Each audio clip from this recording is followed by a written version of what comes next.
Hello friends, आप देख रहे हैं आपका चैनल शेयर बाजार विद आयुष। और दोस्तों, बात होगी इस वीडियो में मार्केट्स के बारे में। देखिए, आपको पता ही है अब नया हफ्ता कल से शुरू होने वाला है। तो इस वीडियो में दोस्तों हम चर्चा करेंगे कि मार्केट्स में वो कौन कौन से इंपॉर्टेंट इवेंट्स होने वाले हैं जिसके ऊपर हमको नजर रखना है। किस तरफ दोस्तों निफ्टी जो हमको जाता हुआ दिख सकता है, जो हमको निफ्टी 25,570 पर बंद हुआ है, क्या 26,000 का आंकड़ा इस हफ्ते हम छू पाएंगे या फिर 25,000 के भी नीचे चल जाएंगे। तो इस वीडियो में दोस्तों जानेंगे, सब कुछ जानेंगे वो कौन से ज़रूरी इवेंट्स हैं। तो आप लोग दोस्तों देखिएगा वीडियो को पूरा ज़रूर, लेकिन उससे पहले अभी तक अगर आपने चैनल को सब्सक्राइब नहीं किया है, फर्स्ट टाइम विजिट किया है, तो ज़रूर सबसे पहले आप लोग चैनल को सब्सक्राइब कर लीजिएगा। दोस्तों, पहला इवेंट राइट, सबसे इंपॉर्टेंट तो नो डाउट दोस्तों इस हफ्ते के लिए भी आपको डोनाल्ड ट्रंप ही देखने को मिलने वाले हैं। देखिए, डोनाल्ड ट्रंप नो डाउट इस हफ्ते को अपने आप में बहुत ज़्यादा वॉलेटाइल हफ्ता बनाएंगे और उसके पीछे का जो मेजर कारण रहेगा दोस्तों, वो नो डाउट उनके टैरिफ रहेंगे। राइट, देखिए डोनाल्ड ट्रंप ने, आपको पता है ये टैरिफ याद रखिएगा, इस हफ्ते के अंत के यानी सैटरडे संडे के बीच में अगर आप देखेंगे तो 10 से 15% पे लेकर आ गए। पहले 10% कहा कि भैया मैं टैरिफ लेके आऊँगा, अब उसको बढ़ाकर दोस्तों 15% कर दिया गया। राइट, तो ओवरऑल जो सुप्रीम कोर्ट ने दोस्तों वहाँ पे कह सकते हैं टैरिफ को स्ट्राइक डाउन किया, उसका बहुत ज़्यादा फर्क जो है वो डोनाल्ड ट्रंप ने पड़ने नहीं दिया। पहले 10% लगाया क्योंकि उनके पास पावर्स है। याद रखिएगा, जो अमेरिका का कॉन्स्टिट्यूशन है वो प्रेसिडेंट को पावर देता है कि वो 10% या फिर मैक्सिमम 15% तक का टैरिफ लगा सकते हैं फॉर नेक्स्ट 150 डेज। राइट, तो 150 दिनों के लिए याद रखिएगा वो जो टैरिफ है वो आपको लगता हुआ देखने को मिलेगा। किसके कितना? 15% अभी तो। इसका बात ध्यान रखिए कि 15% का जो टैरिफ है ये क्या 15 ही रहेगा, या इंडिया का जो 18% का टैरिफ है क्या वो 18 हो जाएगा। राइट, अपने आप में इसी को लेकर मार्केट्स में दोस्तों एक डाउट बनने वाला है। तो ये इसलिए दोस्तों याद रखिए सबसे अनसर्टेन आपको वीक देखने को मिलेगा, बिकॉज बाजार को पता नहीं कि देखिए होने क्या वाला है, कितना टैरिफ बेसिकली हर देश पर लगेगा। राइट, तो वो अपने आप में एक सबसे बड़ा सवाल है। इसके अलावा दोस्तों एक इंपॉर्टेंट रिपोर्ट निकल कर आई है और ये एक बहुत इंटरेस्टिंग रिपोर्ट है कि इसमें बताया गया है कि जो ज़्यादातर अमेरिकन्स हैं वो डोनाल्ड ट्रंप की पॉलिसी से अनहैप्पी है। 60% ऐसे हैं जो टैरिफ को अपोज करते हैं, ऐसा दोस्तों एक पोल जो है वो सामने निकल कर आया।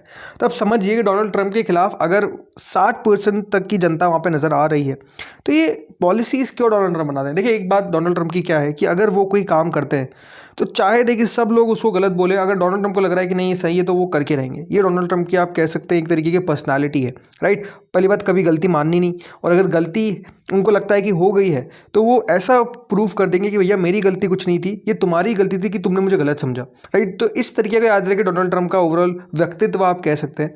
ये एक पोल था दोस्तों जो ABC news, Washington Post, IPSOS polls इनके द्वारा करवाया गया, जिसमें बताया गया कि 12 से 17 फरवरी के बीच में 2500 एडल्ट्स के बीच में गए वो, और उनसे पूछा कि जो सुप्रीम कोर्ट ने फैसला लिया उस पर क्या उनका टेक है। तो वो जैसा बताया गया कि यहाँ पर ओवरऑल 65% ऐसे अमेरिकन यानी 2/3 अमेरिकन ऐसे हैं जो डिसअप्रूव करते हैं ट्रंप की हैंडलिंग ऑफ इन्फ्लेशन। 64% ने अपना डिससेटिस्फैक्शन एक्सप्रेस किया उनकी अप्रोच पे टू टैरिफ और इंपोर्टेड गुड्स, और 62% डिसअप्रूव करते हैं उनका management of US relation with other countries. Right, तो ओवरऑल अमेरिका की जनता भी आप कह सकते हैं परेशान नजर आ रही है, बट अगेन डोनाल्ड ट्रंप पे उनको क्या फर्क पड़ता है अभी देखते हैं। बाकी हाँ, ये तो दोस्तों अपने आप में सबसे बड़ा इवेंट रहेगा। सेकंड जो सबसे बड़ा इवेंट है वो है दोस्तों US ईरान। राइट, इनके बीच में क्या वॉर होती है, ये जो अभी टेंशन हमको चलती हुई दिख रही है, अब इसका होगा क्या। राइट, ये अपने आप में एक सबसे बड़ा सवाल बन चुका है। वैसे खबर दोस्तों निकल कर आ रही है कि US ने एक्सेप्ट किया है ईरान का bid to maintain uranium enrichment, ऐसा दोस्तों ISNA की तरफ से कहना है। देखिए, सबसे बात क्या है यहाँ पर, डोनाल्ड ट्रंप का जो ओवरऑल मानना है कि ईरान जो है वो न्यूक्लियर नहीं रख सकता है। ये बात ध्यान रखिए, डोनाल्ड ट्रंप का क्लियरली ईरान पर कहना है, और अमेरिका की लॉन्ग स्टेटेड पॉलिसी भी ये रही कि ईरान को किस तरीके से न्यूक्लियर देश ना बनने देना, इसके ऊपर अमेरिका लगातार काम कर रहा है। अब इसी में आप कह सकते हैं लगातार दोस्तों जो US ईरान का कॉन्फ्लिक्ट है वो आपको सामने आता हुआ दिख रहा है।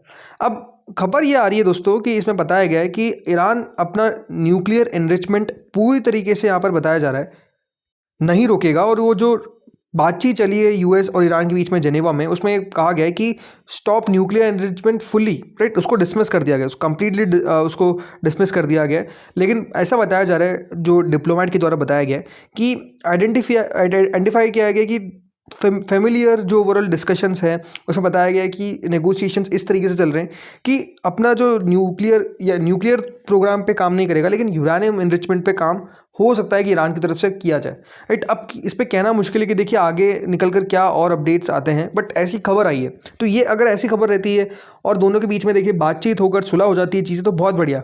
बट ओवरऑल हर दिन हर समय कुछ नया नया अपडेट आता है। अब एक और अपडेट आया है कि fog of war in West Asia, US carriers F-35 stealth jets mass near Iran. तो एक खबर ये भी आ रही है कि ईरान के पास जो है वो काफ़ी सारे जेट्स देखे जा रहे हैं, जो यूएस की ओवरऑल आप कह सकते हैं पूरी कैरियर्स है, राइट, जो उनका अरमाडा जिसको वो बोलते हैं, राइट, अरमाडा यानी फ्लीट ऑफ शिप्स, वो लगातार ईरान के आसपास आपको देखने को मिल रहे हैं। तो आई थिंक ये सारी बातें आप कह सकते हैं कि अभी तक क्लैरिटी नहीं मिल पा रही कि आखिर यूएस और ईरान के बीच में क्या कॉन्फ्लिक्ट होकर रहेगा।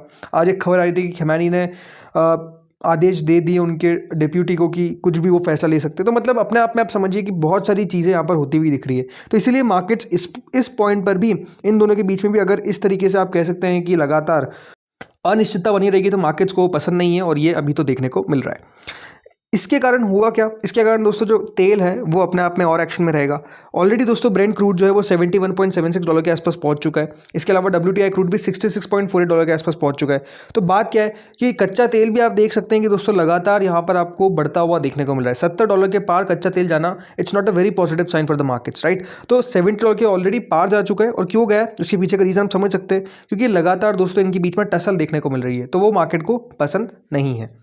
अब आते हैं तीसरे पॉइंट पे। तीसरा पॉइंट है दोस्तों जीडीपी। जी हाँ, इंडिया का दोस्तों इस हफ्ते Q3 जीडीपी डेटा हमको आता हुआ दिखेगा। याद रखिएगा जो जीडीपी का आंकड़ा है वो 27 तारीख को रिलीज़ किया जाएगा।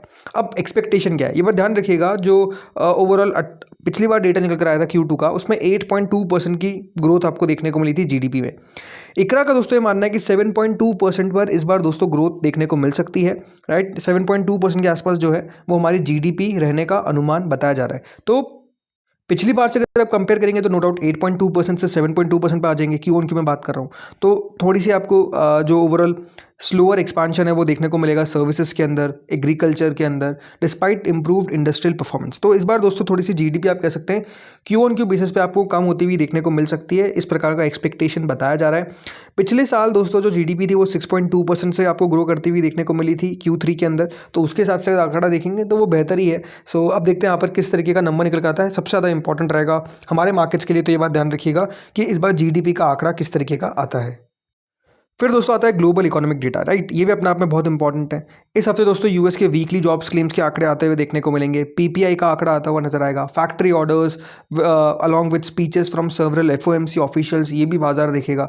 तो इसके अलावा जापान की रिटेल हाउसिंग सेल्स के आंकड़े आपको आते हुए देखने को मिलेंगे, राइट। तो ग्लोबली भी आप कह सकते हैं इंपॉर्टेंट जो आंकड़े हैं वो पेश होते हुए नजर आएंगे। इसके अलावा दोस्तों हमको नज़र रखनी है हमारे FIIs पे, राइट। क्या करेंगे? पिछला हफ्ता ओवरऑल कह सकते हैं एक नेगेटिव ही हफ्ता रहता हुआ देखने को मिला, बिकॉज FIIs ने मेजरली बेचा। 2 दिन खरीदारी करी बट ओवरऑल बिकवाली करी। फ्राइडे को भी 934 करोड़ का याद रखिएगा सेलिंग जो है वो क्लियरली आपको देखने को मिला है। DIIs सामने खरीदारी लगातार कर रहे हैं, अभी भी करते हुए नजर आए। तो DIIs का तरफ से तो आप कह सकते हैं रुक कोई बहुत बड़ा बदलाव अभी तक एज सच नज़र नहीं आया। होपफुली आपको दोनों की तरफ से बाइंग देखने को मिले। बाजार में अगर दोस्तों गिरावट बनेगी तो बहुत कम चांसेस रहते हैं कि FIIs आपको खरीदारी करते हुए नजर आए, जो अभी आपने देखा ही है, राइट। देन इसके अलावा दोस्तों हमको नज़र रखनी है सिल्वर, गोल्ड, इन सब के प्राइसेस पे। फ्राइडे को बड़ी तेज़ी देखने को मिली है, लगभग $85 के नज़दीक हमको सिल्वर जाता हुआ दिखा है, और गोल्ड जो है वो $5100 को भी पार कर गया। क्यों? बिकॉज अपने आप में जो अनसर्टेनिटी, वॉलेटिलिटी, राइट, जो बढ़ती हुई नजर आ रही है, उसका क्लियरली इंपैक्ट आपको यहाँ पर देखने को मिल रहा है। तो दोस्तों इस वीडियो में तो इतना ही था। अब देखते हैं यहाँ पर कितना बढ़िया दोस्तों मार्केट इस हफ्ते हमको करता हुआ देखने को मिलता है। आप लोग बताइए कमेंट सेक्शन में कि आपको क्या लगता है, क्या निफ्टी इस हफ्ते 26,000 पार करेगा या फिर 25,000 के नीचे आएगा? जो भी है बताइए कमेंट सेक्शन में। इस वीडियो में इतना ही था। होपफुली आपको बढ़िया लगा होगा। Thank you friends for watching this video.